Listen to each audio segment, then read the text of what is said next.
One step closer to the edge, or more like one step closer to a full-time return, as Linkin Park officially have a brand new lead singer. Welcome back, guys, to Fog Entertainment. Today, we're bringing you some music news. I wouldn't say it's very often we talk about music on this channel. Hell, I don't know if we've ever talked about music on this channel, but you know what? We're going to start. We need the fuse. We're desperate. And if Linkin Park, if music can bring you people in, then we've got a lot of music for you. That's music to my ears. Did you like that one? I like that one. But new singer, obviously R.I.P. to Chester Bennington. It's been a long time since he sadly passed away. But in the end, it doesn't really matter. Well, I mean, it did matter at the time, but unfortunately, Chester Bennington is gone. You know what I'm going to say, right? And this isn't even me burying the new Linkin Park singer.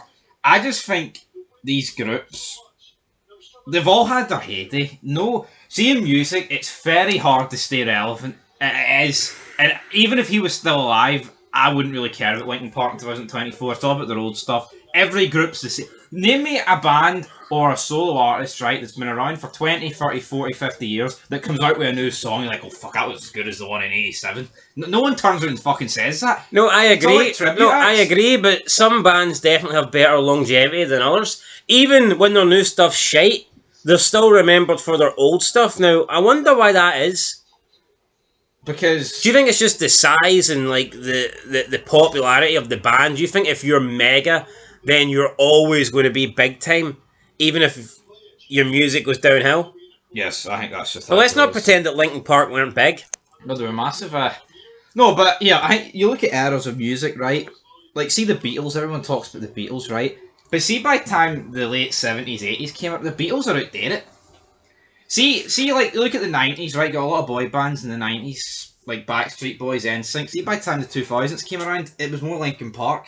It was more rock. Do you think there's like certain bands that have that like one kind of genre? They've got that one style, that one sort of sound, and sooner or later that sound just goes out of fashion, and they're never able to like recapture any sort of glory moments. Yeah, I think that's about it.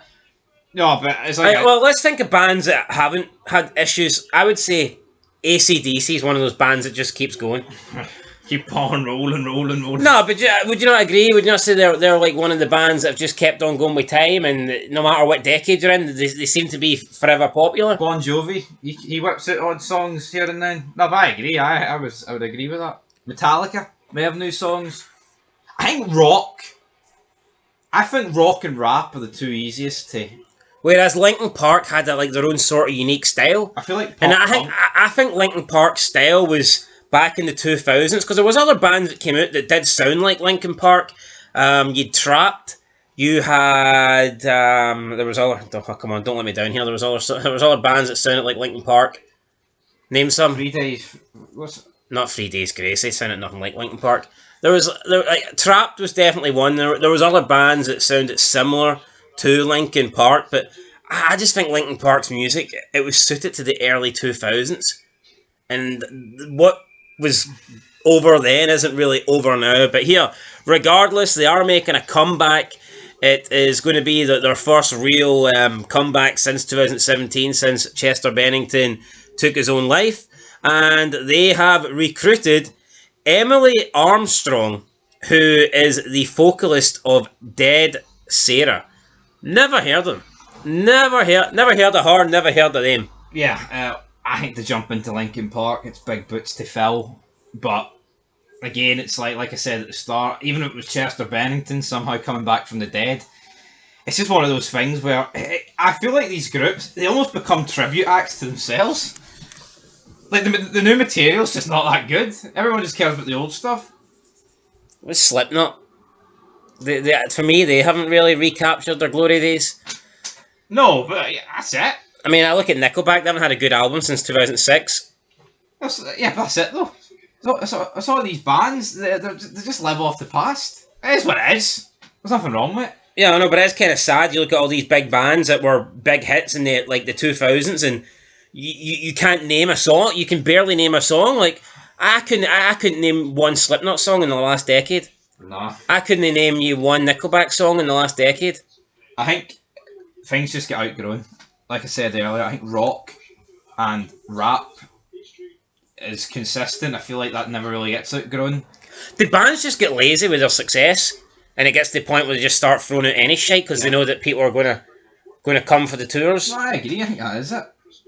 Absolutely, but like, see Oasis, right? I think they're overrated as hell, and they're probably going to be. But people are going to. They don't need new songs, no. And the Gallagher brothers could bring out a new album, and it could be shite, but it doesn't matter because people are going to go to their events. People are going to go to the concerts in the hope that they sing Wonderwall or Don't Look Back in Anger. Don't look back in anger. So yeah, there is something going on there. But Linkin Park have released a new single.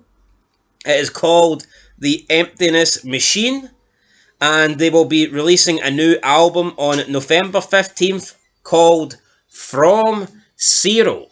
So maybe they believe that they're starting from scratch. They're starting from zero. Do you think, now keep in mind that if they do start touring again, which I imagine they will be because they are going on a world tour, so they're not just going to be singing that album, they're going to be singing their classics. Do you think a female voice works with Linkin Park songs? I think it kind of does, because I don't think Chester Bennington he didn't have the manliest voice. Yeah, he was a tad squeaky. So breaking the habit. So do you think this female singer could work? I think it could work, aye. Do you think it'd be a good... I've always felt like songs, sometimes having a female and a male voice in a song can work. No, I've always thought some great songs have... anytime, see if you got a female singer that does a collab, or a male band that does a collab, I've always thought once they've included a different gender, it makes songs a lot better, because you can differentiate the voice a lot more. Now, yeah, some people have unique voices. No, I would argue Jonathan Davidson from Korn has a unique voice, but I remember times when, even when you look at Bring Me to Life, I think that's Evanescence's best song, but I just think it's better the fact they've got that guy from Rolling... Is it 12 Stones or something? Aye. I think that song's better with a guy in there rather than another female. I think if Bring Me to Life was Evanescence and they were doing a collab with a different female singer, I don't think it would be as good. I just feel like the music lifestyle, it doesn't have a longevity in it. People just turn to drugs and drink, and no matter, they just fall out with their crewmates, their bandmates. That's what happened. People leave. They've made their money, they can't be fucked. Do you think once a band changes members, changes its lineup, the band should just be done? I kind of agree, but I think it only really matters when it comes to the singers. This singer, the singer of this yeah, that's what I'm saying, though. I think when it comes to the guitarist, right, and What about Drowning Pool? They had 2 singers die in the space of 3 years. That's pretty unfortunate. No, but what I would say, I think you can obviously notice the difference in singers because each person's got their own voice. And that's not me burying guitarists and bassists and pianists and things like that, but I feel like it's way easier to replicate that than a singing voice. Oh, absolutely. Because at the end of the day, you're just hitting instruments. Yeah. You know what I mean? If you play the same, if you play the same notes, it's going to sound the same. Absolutely. But if you sing the same notes, it's going to sound different because a voice is different from a guitar or a drum set or whatever. So, yep, the new tour obviously will be beginning soon. Like I said, this album comes out in 2024. You know what? I'll probably will give it a bit of a listen to. I mean, why not? I did like Linkin Park back in the day. I did think they were overrated. I think some people, viewed Linkin Park as one of the greatest bands of it, and I never felt that way, but they did have some catchy songs. They do have the fuse to back it up, though. I mean, they've got videos on YouTube in the billions, and I think once you're in the billions, you must be pretty good. Do you think they'll reach those heights again? No. No? Fuck. I mean, it's hard to reach. But the problem is, do you think if YouTube was around, right, from the 60s, who would have the most views?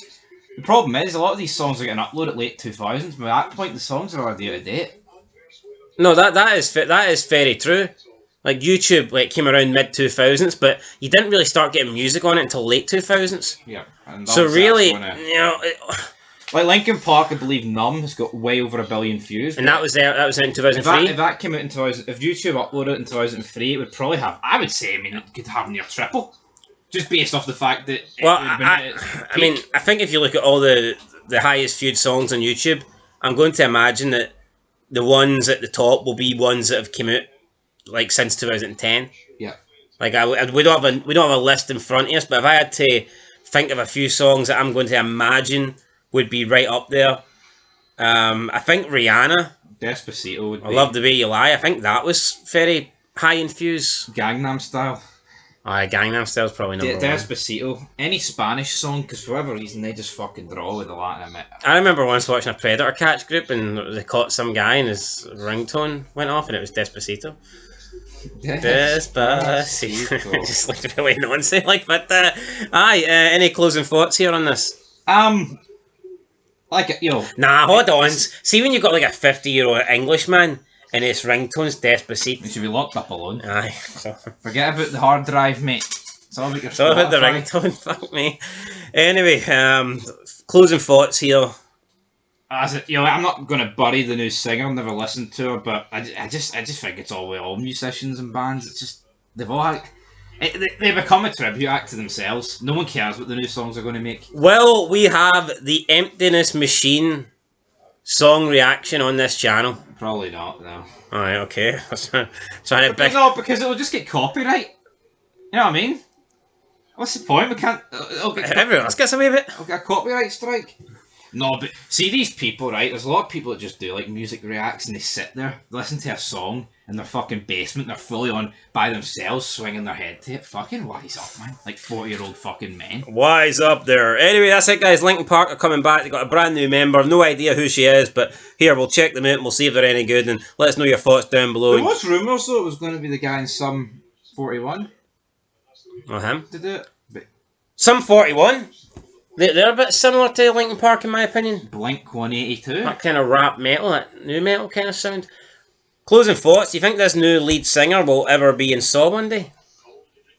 Probably not. Oh, there you go. That's it, guys. Till next. Pretty gruesome trap there for Chester Bennington. It wasn't good. His back like came off. Glued. I don't think I'd have passed that one, to be honest. No. No. Anyway, guys, that's it. Till next time.